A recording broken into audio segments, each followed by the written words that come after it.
हरिओम. ज्ञानेश्वरी अध्याय 18 ओवी 216 ते 225. म्हणून कर्म आणि कर्ता या द्वैतभावाची वार्ता नेणे तो पंडूसुता सात्विक त्यागू. ऐसेने कर्मे पार्था त्यजली त्यजती सर्वथा आधिके बांधिती अन्यथा सांडिली तरी. आणि हागा सव्यसाची मूर्ती लाहोनी देहाची खंती करीती कर्माची ते गावंडेगा. मृत्तिकेचा विटू घेऊनी काय करील घटू केऊता ताथू पटू सांडील तो.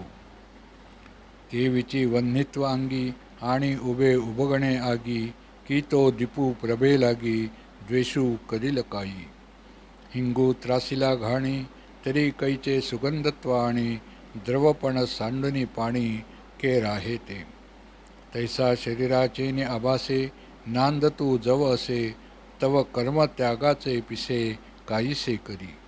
आपण लाविजे टिळा म्हणून पुसोये वेळोवेळा मा घाली फेडी निडळा का करू ये गा.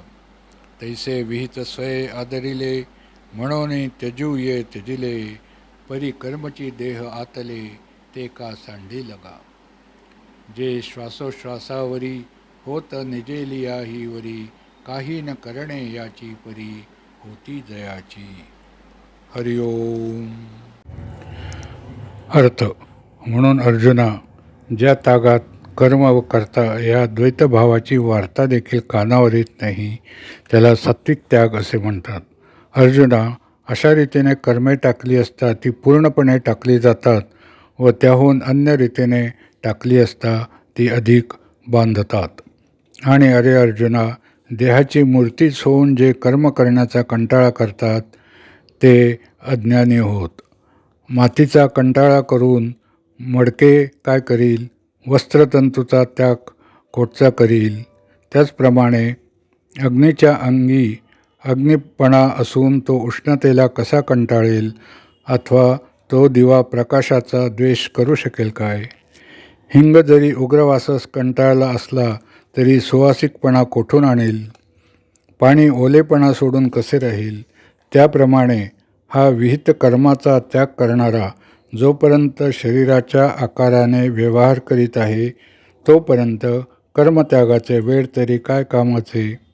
आपण आपल्या कपाळाला गंध लावलेले असते म्हणून ते वेडेवाकडे असले तरी वारंवार पुसता येते. परंतु कपाळच मूळचे वाकडे असेल तर ते वाकडे कपाळ काढून दुसरे नीट बसवता येईल काय. त्याप्रमाणे शास्त्राने सांगितलेले कर्म आपण स्वीकारलेले असते म्हणून ते टाकले तर टाकता येते. परंतु शरीराच्या रूपाने कर्मच अवतरले आहे तेव्हा ते कर्म टाकता येईल काय. जी स्वाभाविक कर्मे श्वासोश्वासाच्या रूपाने निजल्यावर देखील होत असते व ज्या स्वाभाविक कर्माचा होण्याचा प्रकार काही न करण्यातही सारखा चालूच असतो. हरिओम.